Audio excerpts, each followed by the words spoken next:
Merci de nous rejoindre pour suivre votre émission hebdomadaire Podium F, Podium de la femme. Madame, Messieurs, bonsoir et très heureuse de vous retrouver pour le compte de cette émission où nous avons le plaisir de recevoir et de nous entretenir en même temps avec Madame Félicité Kankou, qui est présidente intérim du cadre permanent de concertation de la femme congolaise. Avec elle, nous allons chercher à en savoir plus sur ces mouvements, sur ces structures. Madame Félicité, bonsoir. Bonsoir Adèle. Merci d'avoir répondu à notre invitation. Je vous en prie. Je suis certaine que vous allez répondre aussi à toutes les questions prévues pour ces numéros. Eh bien, c'est pourquoi nous sommes là. Voilà. CAFCO, c'est une plateforme de femmes de la société civile et des partis politiques engagés pour la promotion de droits humains spécifiques de la femme. Et c'est un peu de nous en parler du CAFCO en long et à large. Voilà, merci Adèle. Je vais vous donner une petite historique par rapport à CAFCO. Vous savez, dans la vie des humains, on se met toujours ensemble autour d'un événement, qui soit heureux ou malheureux. CAFCO est né en 2005. Oui, en 2005, à l'issue de ce qu'il y a eu comme turbulence dans notre pays. Il y a eu Sun City. La femme congolaise n'était pas bien représentée dans ces assises-là.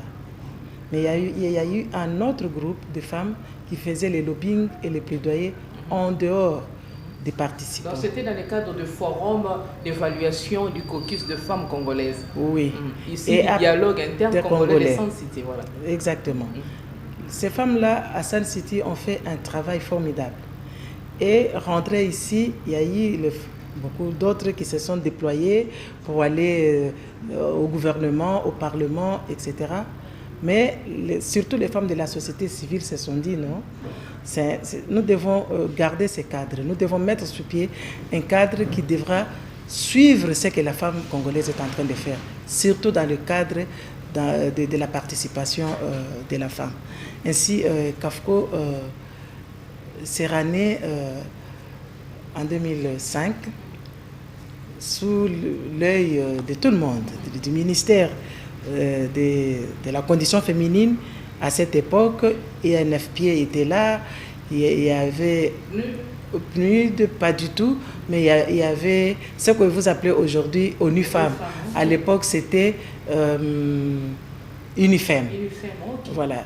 Et beaucoup d'autres partenaires qui ont accompagné ces femmes de mettre ces cadres de concertation permanente de la femme congolaise pour parler femmes, comment elle peut évoluer, comment elle peut accéder dans les instances de prise de décision. Et quel est le rayon d'action de CAFCO et pourquoi pas en savoir aussi sur ses objectifs? Nous sommes sur la République, hein. Nous sommes partout. Donc sur les objectifs de la RDC? Oui, sur toute l'étendue de la RDC. Mais nos objectifs, c'est quoi? C'est la participation politique de la femme. Nous ne sommes pas encore arrivés, malgré les petites volontés politiques qui pointent à l'horizon, mais nous ne sommes pas encore arrivés. Nous voulons voir les femmes bien représentées, alors bien représentées partout. Voilà, parce que vous parlez des objectifs, je vous ai déjà suivi quand même dans vos différentes activités et rencontres. Vous martelez sur comment impliquer et faire participer effectivement les femmes congolaises au processus de paix et de la démocratie. Et c'est un peu de nous expliquer ça. Comment on peut comprendre ça? Cette participation, ça intervient comment, à quel niveau et ça donne quoi? Nous avons aussi comme instrument du travail la résolution 1325 du Conseil de sécurité des Nations Unies. Là, on parle de tout ça. Là. On parle de la participation, on parle de la sécurité. Et c'est un instrument par excellence pour la femme congolaise. Chaque femme qui est dans le mouvement associatif des femmes devrait avoir cet instrument comme sa Bible. Alors, cet instrument a été ratifié par la RDC. Et même notre constitution. La constitution de la République démocratique du Congo recommande à ce que tout le monde soit traité de la même manière dans tous les domaines de la vie. Alors, partant de ces instruments, nous faisons les sensibilisations, nous formons les femmes, nous travaillons sur les lobbying et les plaidoyers. Voilà. Voilà. Il y a aussi voir comment CAFCO milite pour voir comment promouvoir le travail en synergie de femmes dans les secteurs économiques, politiques, sociaux et culturels. Oui. Ce sont des bonnes initiatives, ça fait partie des objectifs. Alors à ces niveaux-là, CAFCO s'en sort comment pour coacher ou capter la femme? Voilà, je commencerai par le début. CAFCO a évalué, a été mise sur pied pour la promotion de la femme, pour voir la femme représentée dans tous les secteurs de la vie. La femme de la société civile et celle de la politique. Okay.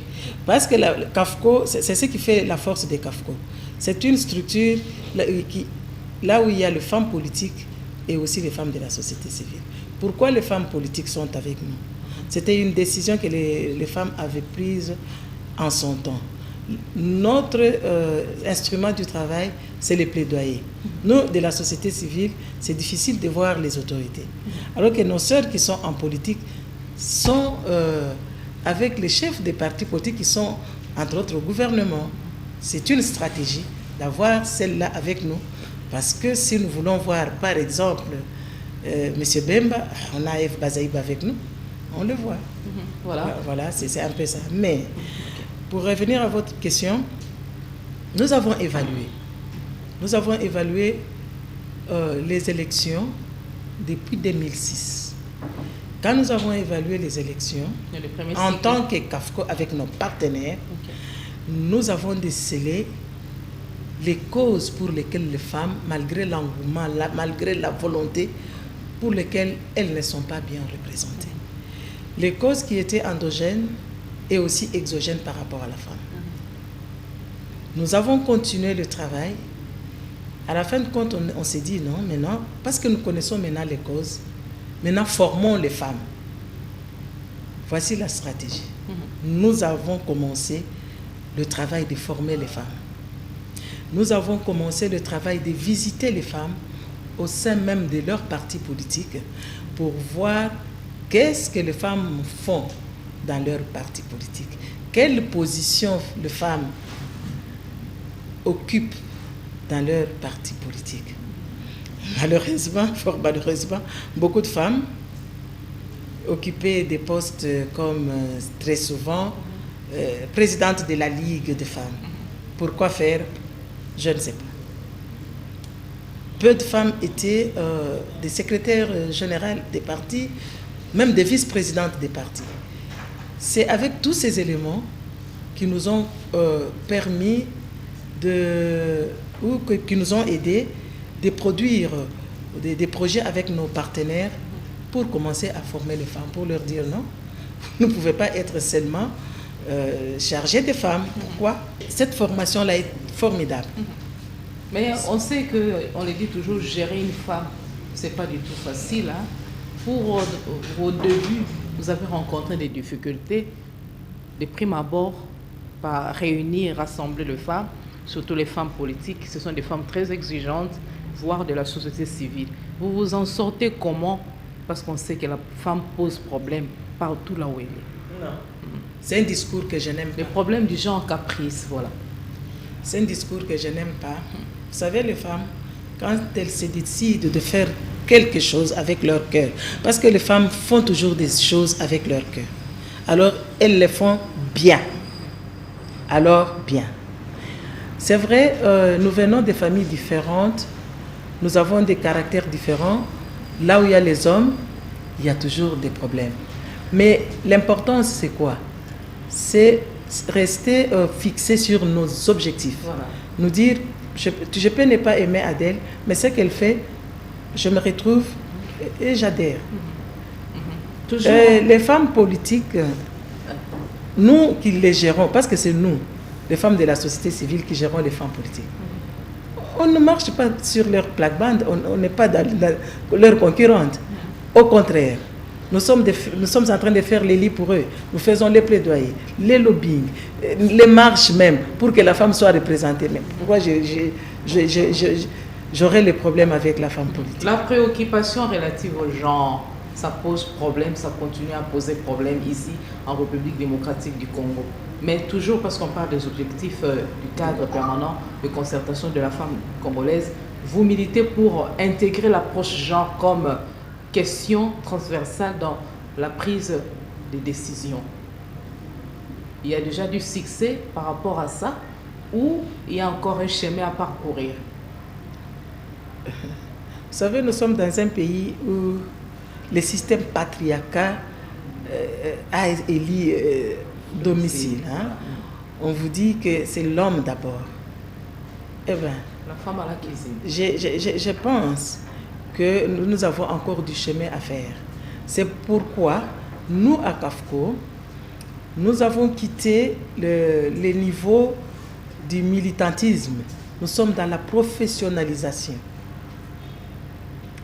Et donc, d'ailleurs aujourd'hui, on avait une activité avec les chefs coutumiers par rapport à la dissémination des lois favorables à la femme, à l'entrepreneuriat de la femme. Tout ça, ce sont des tactiques pour faire comprendre. Vous voyez notre cible, les chefs coutumiers. Ça, c'est la culture. Ce sont des us et coutumes, point barre. Okay. Mais il faut les expliquer. Et ils comprennent. Il y a aussi des chefs coutumiers femmes. Oui, il y a des princesses. Des princesses parce que le système matriarcal, il n'y a pas beaucoup au Congo, mais il y a quand même... Le ministre Adel Kaïna et les princesses aussi. Oui, et les princesses, elle n'est pas... Les princesses, elle est dans la lignée des familles régnantes. Elles sont comme ça à beaucoup. Et donc, il faut les expliquer. Nous avons déjà fait l'exploit quand nous faisons la localisation de la 1325 dans le plan de développement local. Alors là, nous sommes obligés de le faire avec les chefs coutumiers. Pour le faire comprendre que vous ne pouvez pas développer à la base ici sans la femme. Parce qu'elle va au champ, elle fait ci, elle fait ça, elle est au four et au moulin. Donc, comment est-ce que vous pouvez ne pas compter sur celle-là pour développer votre communauté? Et donc, ça passe. Voilà, il y a quand même des la loi électorale qui a été votée au Parlement, promulguée par les chefs de l'État, il y a quand même des innovations dans cette loi électorale. Ça vous a convaincu, vous, de... non. Moi, je vous dirais carrément que je ne suis pas contente de cette loi-là. Qu'est-ce qui est là? Il n'y a rien. Rien du tout. Le fait de dire tout simplement mais on parle des innovations. Mais quelle innovation il y a? Il n'y a rien de spécial. Le fait de dire tout simplement que s'il y a un parti politique qui aligne des femmes, ne payera pas de caution. Ça innove quoi? Mais c'est si facile que ça. Tous les partis politiques aligneront les femmes. Et c'est quelles femmes ils vont aligner? Et donc, il y aura un désordre bien entretenu. C'est pourquoi il y a toujours un travail à faire. Nous n'allons pas pour autant baisser les bras. Nous allons continuer toujours à faire les lobbying. Nous attendons les parlementaires. Nous les attendons. 2023, c'est déjà demain. Et ils feront leur campagne et nous allons faire le contre-campagne. Voilà, le CAFCO essaie de donner le meilleur pour le succès de femmes. Mais quand vous parlez de renforcer la solidarité et l'unité de femmes congolaises entre elles, là aussi ça va se passer comment? Les femmes ne s'entendent pas, ils ne se comprennent pas, il y a toujours des divergences de vues entre les femmes. Ta tête ne me plaît pas, bien que tu aies une tête bien faite, mais je ne l'accepte pas. Pourquoi? Parce que je me dis il faut soutenir un homme au lieu de soutenir ma madame Félicité qui répond à tous les critères. Écoutez, les divergences, c'est même dans nos propres familles. Nous sommes dans une même famille, les enfants du même père, même mère. Nous n'avons jamais réfléchi de la même manière. Vous trouverez dans une famille, il y a un juriste, il y a un politologue, il y a un médecin. C'est pour dire que c'est la loi de la nature. Mais l'importance, c'est de se fixer des objectifs sur lesquels tout le monde regarde et tout le monde prend conscience, c'est dire, écoutez, notre objectif malgré tout, c'est ça. CAFCO le fait. Pourquoi? Parce que c'est toujours vous savez, même quand on est en politique, dans la société, la vie ici, elle est faite des intérêts, n'est-ce pas? Les femmes, quand elles sont là, c'est leurs intérêts, elles viennent. Le 24 juin, CAFCO a organisé une très grande marche. Marche des colères, de soutien à nos FARDC. Attends, c'était presque beaucoup de femmes étaient là. Vous pouviez lire sur les banderoles, les femmes de la DGI, les femmes de l'OGFREM, les femmes, elles étaient là. Mais la situation à l'est de la RDC, ça n'a pas changé d'un iota. Ça ne vous a pas découragé un tout petit peu? Ça ne nous décourage pas. Nous sommes en train de réfléchir pour voir ce que nous pouvons faire dans l'avenir. Là, on ne fera plus la marche ici. Je crois que la marche, on la fera dans les institutions ou auprès des institutions internationales. Il y a l'état d'urgence, il y a la surmilitarisation, mais les résultats ne sont pas escomptés. Bunagana, 3 mois déjà, toujours occupé. Nous craignons la balkanisation. Ce n'est pas facile, ce n'est pas une situation qui... Malgré que les femmes du CAFCO sont montées au créneau pour fustiger cette réalité, pour soutenir le FARDC, mais apparemment c'est comme si les FARDC, jusqu'à maintenant, ils ne sont pas à la hauteur de bouter dehors ces ennemis qui créent des foyers de tension permanents. Ce ne sont pas seulement les femmes de CAFCO, c'était aussi les femmes de presque de toute la République. Parce que j'ai vu une marche à Kisangani, j'en ai vu au Congo central, en Bujimaï. Là même à l'Est, c'est presque tous les jours qu'on fait les marches. J'aimerais dire aussi, paraphraser un officier, paix à son âme, je crois que c'était Général Mayele qui dit, si nous, les services de sécurité, nous n'arrivons pas à détecter ou à déceler un ennemi, c'est que nous-mêmes là, l'ennemi est parmi nous. Les Congolais devront, moi ça je le dis aux hommes politiques, assez c'est assez. S'ils veulent prendre les minerais, ils n'ont qu'à le faire bien. En bonne et due forme. En bonne et due forme. D'exploiter nos ressources. Mais maintenant, vous voyez qu'il y a encore des problèmes ici à Kwamutu. Et les gens disent que ce sont des mêmes pratiques. Les gens sont en train d'être tués là-bas comme c'était passé ou comme ça se passe. Apparemment, ce sont des problèmes tribaux. Non. Bon, ça commence toujours comme ça. Voilà. On voit comment ça commence, mais quand et comment ça va se terminer, ça prend de l'ampleur. Hein? Okay. Maintenant, ça fait 1 ou 2 mois. Ces problèmes existent. Donc, les femmes sont victimes, on voit les femmes et les enfants. Voilà. C'est pourquoi nous n'allons pas baisser les bras. Nous irons voir qui nous pouvons voir pour leur dire que nous en avons ras-le-bol. À l'Union européenne, à l'Union africaine, à New York, on ira là-bas. Vraiment. C'est comme ça que CAFCO arrive à participer à la transformation sociale et au développement de la nation congolaise par rapport à tout ce que vous venez d'évoquer là maintenant, parce que vos efforts sont salués, voire au niveau de toute l'Afrique et pourquoi pas partout dans le monde. Oui, CAFCO, ce n'est qu'une structure. Le Congo est tellement vaste, je ne peux pas dire que CAFCO peut tout faire, mais c'est avec l'ensemble de tout Congolais, toutes Congolaises que nous pouvons... Vous avez quand même vos antennes sur tous les territoires de la République. Nous avons les antennes.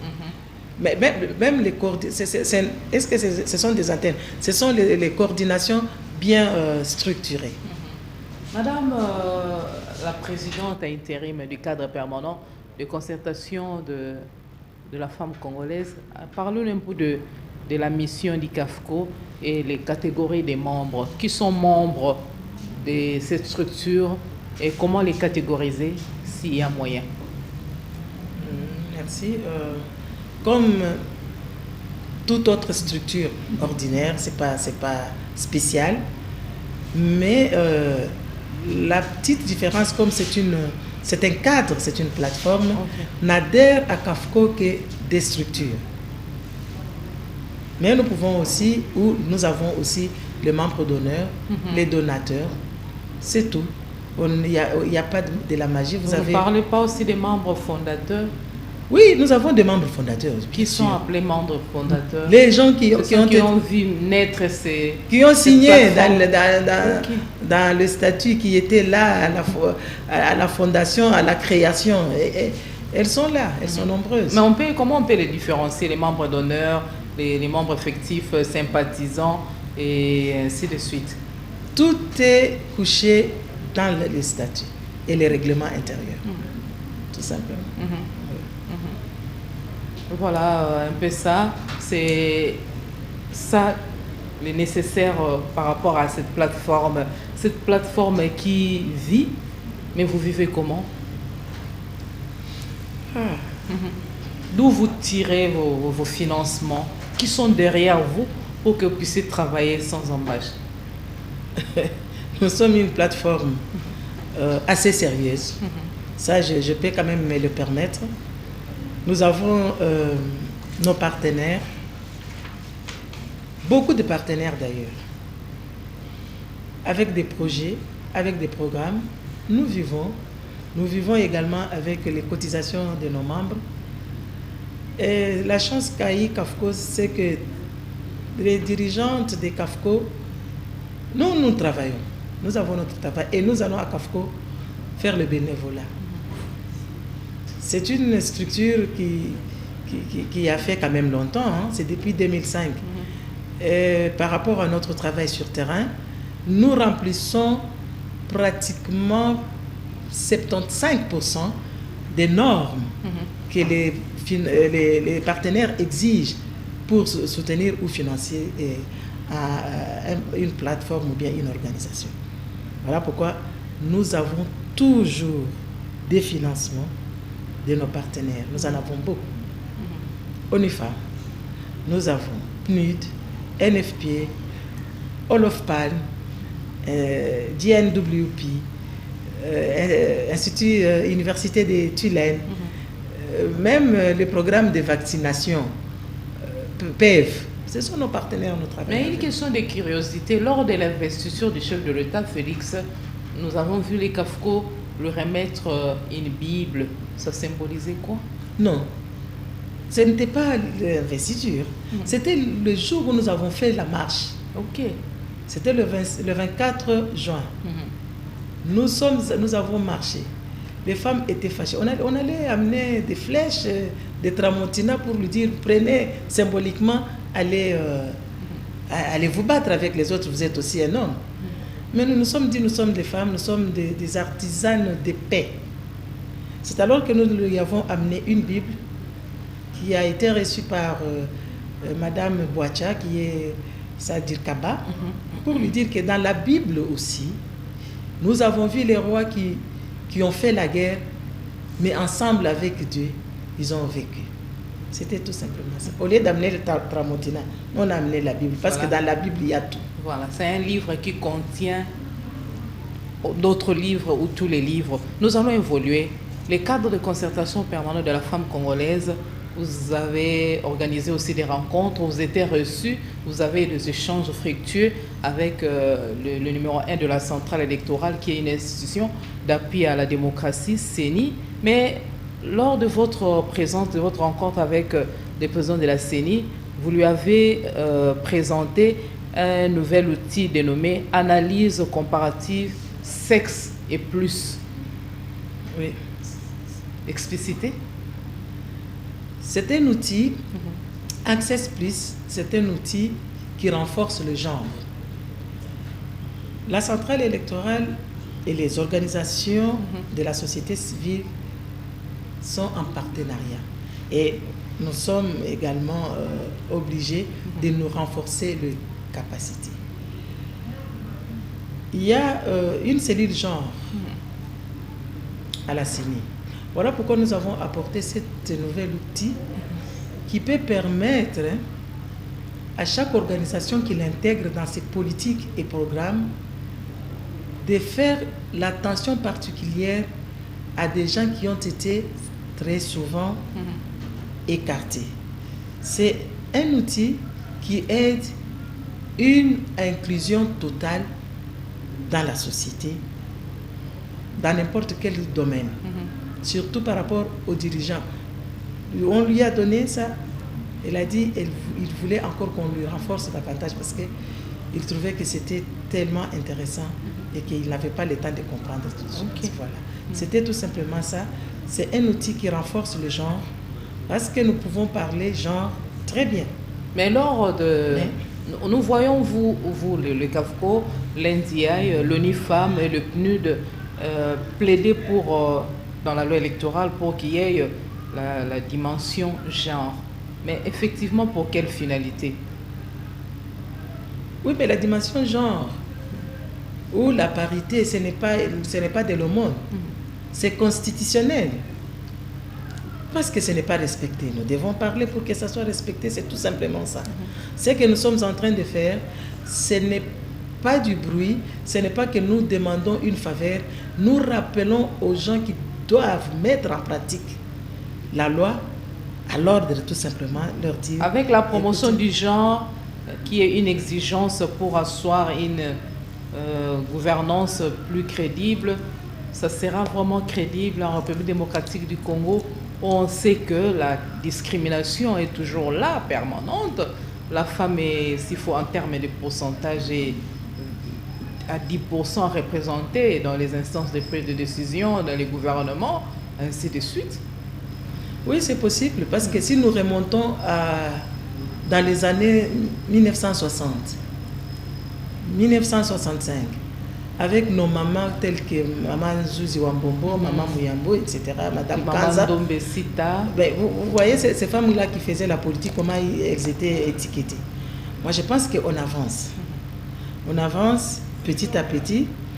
Et maintenant, moi, je suis la plus heureuse. Pourquoi? Parce que je vois maintenant même les hommes qui accompagnent leurs femmes. C'est vrai, ils ne sont pas encore nombreux, mais il y a quand même des avancées significatives. Ça va aller, ne vous en faites pas. Mais quel a été votre plaidoyer, vous, les membres les CAFCO, dont les membres de CAFCO, le plaidoyer que vous avez présenté au président de la CENI lors de votre récente rencontre? Vous avez remis aussi un mémo, on peut connaître les contenus de ces mémos et vous avez demandé à ce qu'il y ait partenariat, que le partenariat soit vraiment bien scellé entre cette institution d'appui à la démocratie et cette plateforme qui encadre, regroupe le FAB. Oui, il n'y avait pas de mémo. C'est comme je l'ai dit, nous sommes partenaires avec la CENI. Donc nous pouvons le voir, nous voyons tous les jours, même par correspondance, même pas à la télévision. Mais il n'y avait pas de mémo, c'était tout simplement lui remettre et lui expliquer l'importance d'intégrer cet outil qui renforce le genre, qui pouvait l'aider à la fin de compte, à la fin peut-être du processus électoral, l'aider à savoir combien d'albinos ont voté, se sont enrôlés, combien de femmes de quel âge se sont enrôlées, ont voté, combien d'handicaps. Mais pas prendre de manière globale les handicapés, non. Chaque handicapé a ses problèmes spécifiques et particuliers, même dans les albinos. Moi, j'étais étonnée que Madame la ministre Irène, qui a la charge des personnes vivant avec handicap, me dise que dans les albinos, il y a des problèmes spécifiques. Chaque albinos a ses problèmes. Et donc, c'était tout simplement ça. Parce que quand on fait chaque fois d'évaluation après des processus, on échange, on fait des échanges avec d'autres pays pour voir comment ils font. Vous verrez que dans d'autres pays, ils sont vraiment avancés pour faire des statistiques, des agrégés dans ce sens-là. Mais vous avez... Nous, ici, on n'a jamais fait ça. Vous avez renforcé, CAFCO, les partenariats avec la CENI, la centrale électorale. Est-ce que vous pouvez nous évaluer le processus électoral? Quelle évaluation faites-vous de notre processus électoral? Il y aura les élections en 2023, des élections, un mythe ou une réalité. Nous avons déjà épuisé plutôt la moitié de l'année. Il nous reste plus de 15 mois, ainsi de suite. Vous croyez à la tenue des bonnes élections en RDC? Moi, j'y crois. J'ai échangé il y a encore 2 jours avec le président de la CENI. J'ai posé encore la question. J'ai dit, mais Monsieur le Président, il y aura des élections l'année prochaine.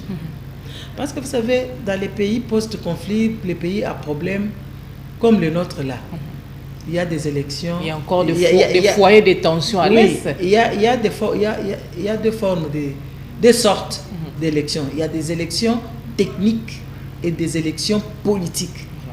Vous comprenez? Les politiques, là, on fait des forcing. Coûte que coûte, nous devons avoir les élections. On ne peut pas glisser parce que le pays va s'embraser. Et il y a les élections techniques. On devra commencer, donc suivre chaque étape. L'enrôlement, d'abord commencer par la cartographie, et puis l'enrôlement, les ceci, les cela. J'ai posé la question. La révision du fichier électoral. J'ai posé la question à Monsieur le Président. Il m'a dit, Madame, je vous dis que même techniquement, il y aura élection. Alors, c'est un homme que moi je connais il y a plusieurs années, un technique avéré. Je lui ai fait confiance. Attendons voir. Moi, je ne suis pas tellement technicien. J'ai une petite expertise dans l'observation. Mais gérer la centrale électorale, ce n'est pas une chose facile. Il m'a dit il y a 2 jours qu'il y aura bel et bien des élections l'année prochaine. Voilà, il y aura bel et bien des élections. Au moment où l'opposition fustige tout, rejette tout en bloc, les élections consensuelles, est-ce qu'il n'y aura pas de tricherie avec les temps qui nous restent? C'est pratiquement impossible d'organiser des bonnes et de très bonnes élections avec des foyers de tension à l'Est, à Kwamount aussi. On s'est dit, la CENI a du pain sur la planche, et aussi les gouvernements. Est-ce que notre gouvernement va réellement financer la CENI pour que tout se passe comme souhaité? Voilà, je suis mal placé pour répondre à cette question. C'est une question qu'il faudra poser à M. Sama Lukonde et son gouvernement pour voir si ils peuvent. Mais l'opposition parle, les autres parlent. Moi, je pense que c'est cela même des bonnes guerres. C'est cela la démocratie. Ils ont le droit de dire, de faire aussi les analyses, parce que ces pays-là nous appartiennent à nous tous. Voilà, ils ont vraiment le droit à dire est-ce qu'il y aura de contester. C'est la démocratie. Madame, félicité, merci pour cet éclairage. Nous allons évoluer. CAFCO donne de l'importance à la femme, à toutes les femmes en général, mais particulièrement aussi à la femme de médias. Vous travaillez toujours en étroite collaboration avec les femmes de médias, à tel point que vous avez organisé le concours médias et femmes, paix et sécurité en République démocratique du Congo. C'est dans les cadres du projet localisation des résolutions femmes, paix et sécurité. Et c'est un peu de nous en parler. C'était comment?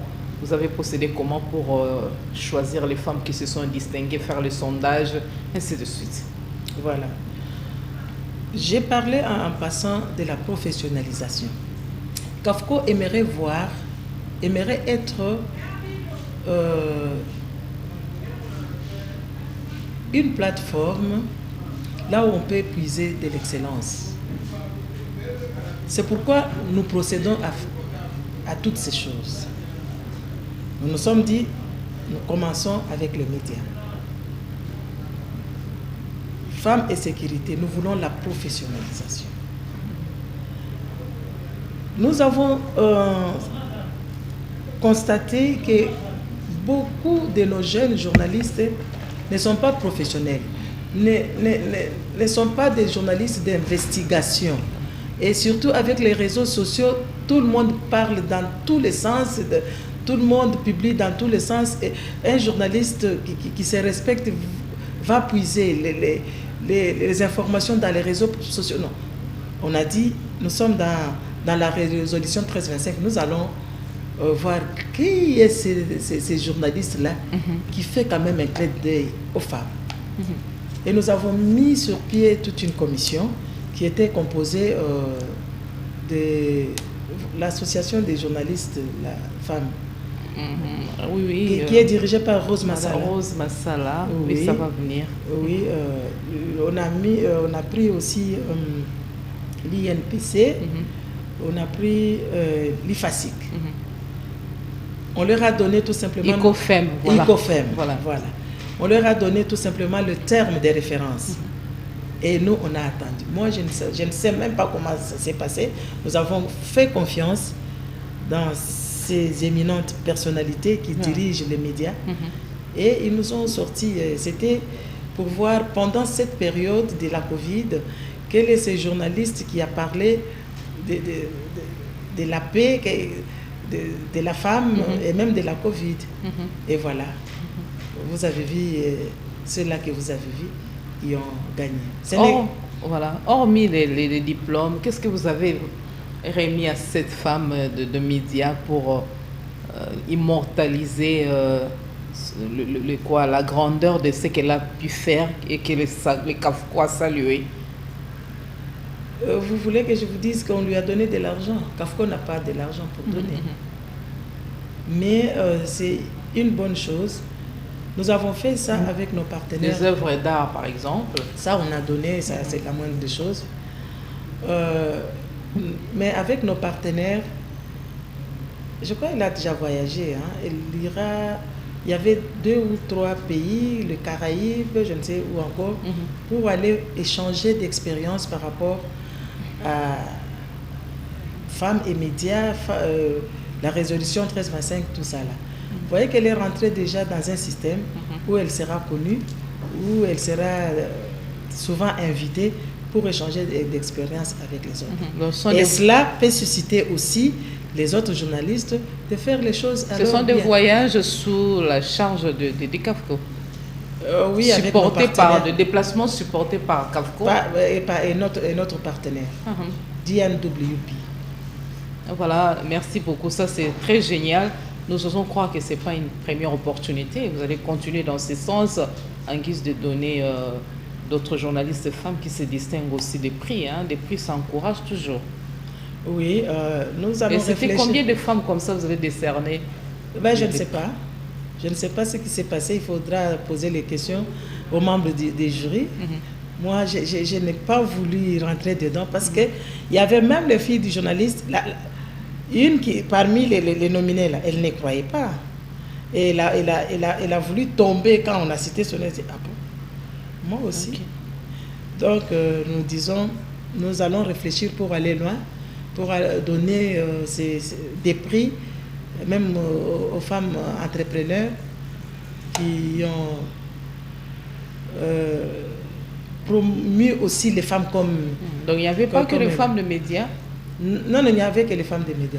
Mais pourquoi vous ne pensez pas aussi aux femmes maraîchères, femmes qui sont dans l'entrepreneuriat et consorts?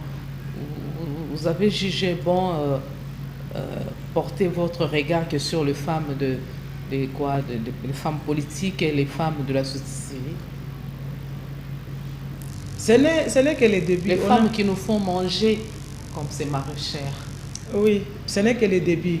Nous avons commencé. Des intéressements total. Non. Les Kafko, c'est une fêtière là où on trouve toutes ces femmes-là. Là où on trouve toutes ces femmes. Je vous dis que nous sommes sur terrain. On a été à Sekomaf, échanger avec les femmes maraîchères, leur apprendre qu'est-ce que c'est une patente. Qu'est-ce que c'est? Comment est-ce que vous pouvez devenir grand? On était là la semaine passée. Donc, nous sommes partout. Et ce n'est que le début. C'est pour cela que je dis, nous allons réfléchir ces prix-là. L'année prochaine, à qui est-ce qu'on peut donner? À quelle catégorie de femmes on peut donner? Donc, ce sera annuel, chaque année? Oui, on va voir par rapport à nos moyens et par rapport aux partenaires qui voudraient bien prendre ça en charge. Voilà, nous allons un peu faire marche en arrière. Le Kafko, vous avez rencontré le numéro 1 de la centrale électorale, vous l'avez remis un mémo, mais c'était aussi accompagné du rapport des activités réalisées pendant le 3 cycles à Kinshasa comme en province. Que contenaient ces rapports? Oui, nous avons vu le président de la CENI 2 fois. Okay. La première fois, nous sommes allés lui présenter le révérence, échanger. C'est à ce moment-là que nous lui avons apporté les rapports. Les rapports de la médiation.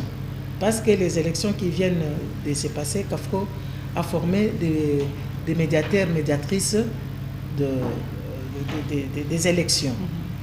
Et il était content, il a dit, mais c'est une des belles expériences. Nous allons voir comment reprendre encore pendant ce cycle qui pointe à l'horizon. Et la deuxième fois, nous lui avons apporté cet outil qui renforce les genres qui est Access Plus. Voilà, selon les informations à notre disposition, pour une bonne coordination de leurs activités, les femmes ont proposé la redynamisation du cadre de concertation femmes et élections. Et à ce sujet, le président de la centrale électorale, Denis Kadima, a estimé qu'il est important d'identifier les faiblesses et les points forts de ces cadres pour de bons résultats. Espérons que pour ces élections de 2023, il y aura des innovations et que la femme va se retrouver et que tout sera bon au profit de cette femme. Un message particulier, un peu de mots, Madame Félicité Kankou, président intérim du cadre permanent de concertation de la femme congolaise. Qu'est-ce que je peux bien dire, si ce n'est que dire aux femmes que la place de la femme n'est pas à la cuisine. La place de la femme est dans la communauté, aux côtés de l'homme, pour le développement de sa communauté. Et alors, levez-vous, travaillons aux côtés de l'homme, donnons ce que nous avons de meilleur pour le développement de notre Avec la gratuité de la maternité, là nous sommes encore coincés. Quand c'est gratuit, on ne respecte plus la santé de la reproduction, ne trouve plus sa place. Est-ce que c'est gratuit? Je ne pense pas que c'est gratuit. Il faut bien lire. Ce n'est pas gratuit, ce n'est pas gratuit. Voilà. Merci Madame Félicité d'avoir répondu à notre invitation, ainsi qu'à toutes les questions prévues pour ces numéros de votre émission Podium F, Podium de la femme. Voilà, les femmes, vous voulez qu'on se rencontre, vous voulez qu'on parle de nous en toute quiétude. Venez participer à votre émission Podium de la femme et nous sommes joignables au 081 94 95 181. Si vous avez aimé, remerciez la chaîne de référence aussi, Antena, tous les preneurs de vue. Moi, il me reste qu'à vous souhaiter une très belle soirée à toutes et à tous.